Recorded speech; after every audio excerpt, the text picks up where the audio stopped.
जिस घर में बच्चों की शादी सही समय पर नहीं होती है, उस घर में माता पिता जो होते हैं वो बहुत ज़्यादा चिंतित होने लगते हैं और कई प्रयास करते हैं, कई उपाय करते हैं, पूजा पाठ करते हैं कि उनके बच्चों की जो शादी है वो सही समय पर हो जाए और उनका जीवन अच्छे से बस जाए। लेकिन उन्हें उपाय करने के बाद भी अगर फल नहीं मिलता है, कई पूजा पाठ कर ली लेकिन बच्चों का अभी तक शादी विवाह नहीं हो पाया है, शादी के योग्य नहीं बन पाया है। अगर माता पिता चाहते हैं कि बच्चों की शादी जो है वहाँ हो जाए जहाँ वो चाहते हैं, तो ऐसे में यह जो वीडियो है वो आपके लिए बनाया गया है और इसमें बताया गया सरल उपाय है जिसको अगर आप करते हैं, अगर आप अपने बच्चों से करवाते हैं तो शादी के शीघ्र योग बन जाते हैं और जो विवाह होता है वो मंगल विवाह होता है। शादी के बाद का जो जीवन होता है वो सुखमय जीवन होता है। बहुत ही सरल उपाय है और इस उपाय को करने के बाद आपको पूर्ण लाभ होगा। लेकिन आपको यह जो उपाय है वो पूर्ण विश्वास और श्रद्धा के साथ करना होगा। जब भी हम कोई उपाय करते हैं, अगर उसमें हमारा विश्वास जुड़ जाता है तो उसमें सफलता मिलती ही है, चाहे फिर वो पूजा पाठ हो या फिर किसी भी तरीके का उपाय हो। तो यह जो उपाय है वो आपको करना है सीता नवमी के दिन। सीता नवमी जो कि इस बार 16 मई गुरुवार के दिन है। 2024 की जो सीता नवमी है वो बेहद ही सफलदायी है और इसमें अगर हम शीघ्र विवाह के लिए कोई उपाय करते हैं तो उसमें सफलता जरूर मिलती है। उपाय बताने से पहले हमेशा की तरह आप लोगों से मेरा निवेदन है कि अगर अभी तक आपने मेरा चैनल छोटी बहू डेली टिप्स को सब्सक्राइब नहीं किया है तो चैनल को सब्सक्राइब जरूर कर लीजिए। वीडियो पसंद आए तो लाइक कीजिए और कमेंट बॉक्स में जय माँ लक्ष्मी जरूर लिखिए, जिससे कि माँ लक्ष्मी का आशीर्वाद आपको प्राप्त हो सके। सीता नवमी जो होती है वो बैसाख महीने के शुक्ल पक्ष की नवमी तिथि को मनाई जाती है। इससे पहले चैत्र की नवमी तिथि को रामनवमी मनाई गई थी और जिस तरीके से हमारे धर्मशास्त्रों में रामनवमी का महत्व है, उतना ही महत्व सीता नवमी का भी होता है। सीता नवमी का जो दिन होता है वो विशेषकर शादी विवाह की जो समस्या होती है उसके निवारण के लिए बहुत ही शुभ माना जाता है। अगर आपकी शादी में किसी भी तरीके की अड़चन आ रही है या फिर आप प्रेम विवाह करना चाहते हैं, मनचाहा विवाह करना चाहते हैं और आपकी शादी अगर नहीं हो पा रही है उस जगह पर, आपकी शादी में आपकी कुंडली में जो ग्रह की स्थिति है वो अनुकूल नहीं है, आपकी कुंडली के ग्रह प्रतिकूल है, गुरु ग्रह कमजोर है, शुक्र ग्रह कमजोर है, तो ऐसे में आपको सीता नवमी के दिन यह सरल सा उपाय जरूर करना चाहिए। अगर हम सीता माता के लिए यह उपाय करते हैं तो सीता माता जो कि माँ लक्ष्मी का स्वरूप है, उनका हमें आशीर्वाद प्राप्त होता है और हमारे विवाह के शीघ्र योग बन जाते हैं। तो सीता नवमी का जो दिन है वो बहुत ही शुभ दिन है और इस दिन का आप लाभ जरूर उठाएं। इसके साथ ही जो लोग वैवाहिक हैं, जो लोग शादीशुदा हैं और उनके जीवन में अगर दुख है, उनके जीवन में पति पत्नी में आपस में नहीं बनती है, उनका जो वैवाहिक जीवन है वो सुखमय नहीं है, तो सीता नवमी के दिन आप भी यह उपाय कर सकते हैं। इससे आपका जो वैवाहिक जीवन है वो सुखमय हो जाएगा, पति पत्नी आपस में बनने लगेगी, घर में किसी भी तरीके की खटपट जो होती है वो बंद हो जाएगी। सीता नवमी बहुत ही अच्छा दिन माना जाता है और इस बार की जो सीता नवमी है इसमें कई दुर्लभ योग भी बन रहे हैं। सीता नवमी के दिन आपको बता दें कि माता सीता जी का जन्म हुआ था और सीता जी जो हैं वो मैथिली के जो राजा हैं जनक, उनकी पुत्री हैं। इसी के उपलक्ष्य में मतलब जो माता सीता है वो इस समय धरती पर प्रकट हुई थी, तो इसीलिए सीता नवमी जो है वो मनाई जाती है। सीता नवमी का बहुत ही विशेष महत्व होता है। अगर हमें सीता माता की कृपा हो जाती है तो हमारे ऊपर राम जी और हनुमान जी की कृपा अपने आप ही हो जाती है।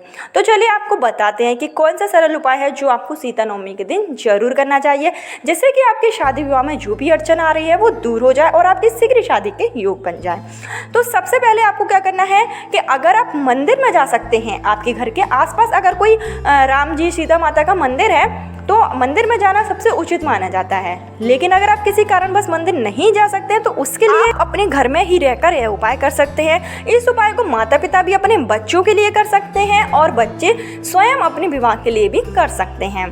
तो सबसे पहले क्या करना है, आप इसके लिए घर पर अगर यह उपाय कर रहे हैं तो आपको सुबह जल्दी उठ जाना है, ब्रह्म मुहूर्त में आपको उठना है, स्नान आदि करके फ्री हो जाना है। इसके बाद में आपको एक चौकी रखनी है। उस चौकी पर आपको पीले कलर का जो कपड़ा है वो बिछाना है।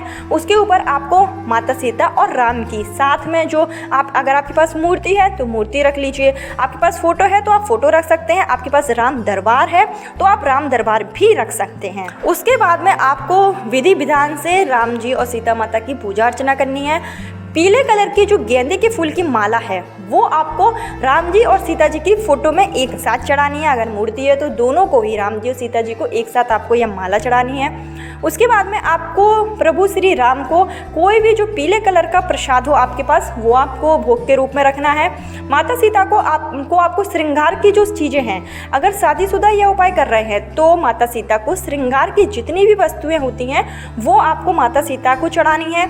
अगर जो विवाह के लिए कन्याएं हैं यह उपाय कर रही हैं, लड़के यह उपाय कर रहे हैं, तो उनको माता सीता को श्रृंगार की चीज़ें नहीं चढ़ानी है। उनको विधि विधान से सिर्फ पूजा अर्चना करनी है, दीप जलाना है, घी का दीप जलाना है। इसके बाद में आपको राम स्तुति पढ़ना है। आप राम स्तुति पढ़ सकते हैं या फिर आप जानकी स्तुति भी पढ़ सकते हैं। दोनों को ही पढ़ने से आपको एक सा ही लाभ होगा। तो या तो आप राम स्तुति पढ़ लीजिए या फिर आप जानकी स्तुति भी पढ़ लीजिए, आपको इजीली कहीं पर भी ये अवेलेबल हो जाए। तो जब हम राम स्तुति पढ़ते हैं तो इससे क्या होता है कि हमारे जो ग्रह दोष होते हैं वो शांत हो जाते हैं और हमारी जो भी मनोकामना है वो पूरी हो जाती है।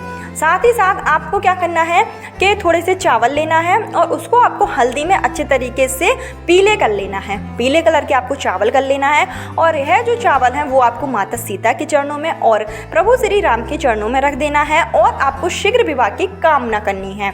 जहाँ भी आप शादी करना चाहते हैं, आप अगर कहीं मनपसंद शादी करना चाहते हैं तो आप वहाँ के लिए प्रार्थना कर सकते हैं। और जब आपने इतना कुछ कर लिया, आपने पूजा कर ली, विधि विधान से दीप जला लिया, माता सीता को श्रृंगार की चीज़ें चढ़ा दी और पीले फूलों की माला चढ़ा दी, इसके बाद में आपको जो उपाय है वो करना है। आपको जाना है किसी भी हनुमान मंदिर में। आपको ऐसे हनुमान मंदिर में जाना है जो कि सिद्ध हनुमान मंदिर हो, मतलब सुबह शाम वहाँ की पूजा पाठ होती हो और वहाँ पर हनुमान जी को चोला चढ़ाया जाता हो। ऐसे मंदिर का आपको चयन करना है। तो आपके घर के आसपास इसी तरीके का अगर हनुमान मंदिर है तो आप वहाँ पर जाइए और आपको हनुमान जी का जो सिंदूर है वो आपको थोड़ा सा सिंदूर लेकर आना है। हनुमान जी के जो चोला चढ़ता है वो आपको सिंदूर ले लेना है और आपको वो सिंदूर लाकर सीता माता के चरणों में लगा देना है। और जब आप सीता माता के चरणों में ये सिंदूर लगाएंगे तो उस समय आपको शीघ्र विवाह की कामना करनी है और आपको जहाँ भी मतलब आप शादी करना चाहते हैं तो वो आप कामना कर सकते हैं, या फिर कोई भी आपकी परेशानी हो शादी से संबंधित, किसी कारणवश अड़चन आ रही है वो अड़चन दूर हो जाए तो इसके लिए आपको प्रार्थना करनी है। तो आपको सीता माता के चरणों में जब आप सिंदूर लगाएं तो आपको विवाह संबंधी जितनी भी परेशानी है वो मन ही मन आपको प्रार्थना कर लेनी है। इस उपाय को करने से आपकी शादी में आ रही जो भी अड़चन होती है वो दूर हो जाती है, शादी के शीघ्र योग बन जाते हैं, मंगल विवाह होता है।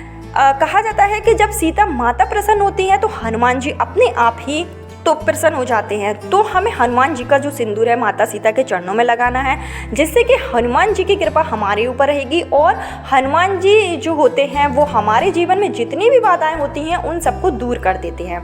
तो यह सरल सा उपाय है जिसको आप सीता नवमी के दिन यानी कि 16 मई गुरुवार के दिन जरूर करिए, इससे आपको सफलता जरूर।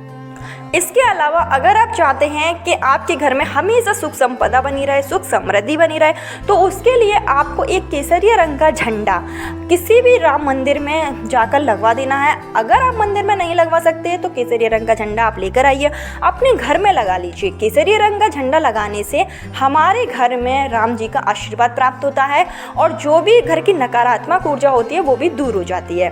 तो अगर आप यह उपाय करते हैं तो आपके घर में कभी भी लक्ष्मी नहीं जाती है, हमेशा धन संपदा बनी रहती है। तो यह भी एक सरल सा उपाय है जिसको आप कर सकते हैं। आपको झंडा लगाना है, इससे भी आपके जो बिगड़े हुए काम हैं वो पूरे हो जाते हैं। और अगर आप केसरिया रंग का झंडा अपने घर में लगाते हैं तो इससे आपके घर में मांगलिक कार्यों की शुरुआत होने लगती है, शुभ कार्य होने लगते हैं, शादी विवाह जैसे जो कार्य हैं उनकी शुरुआत भी हो जाती है। तो ये सरल से उपाय थे जिसको करने से आपके जीवन की सभी प्रकार की बाधाएं दूर हो जाएगी। और अगर आप मेरे चैनल पर पहली बार आए हैं तो चैनल को सब्सक्राइब जरूर कर लीजिए, क्योंकि शीघ्र विवाह से संबंधित सभी तरीके के जो उपाय हैं वो आपको मेरे चैनल पर मिलेंगे। कल फिर मिलती हूँ नए वीडियो के साथ, नए उपाय के साथ। जब तक के लिए राधे राधे।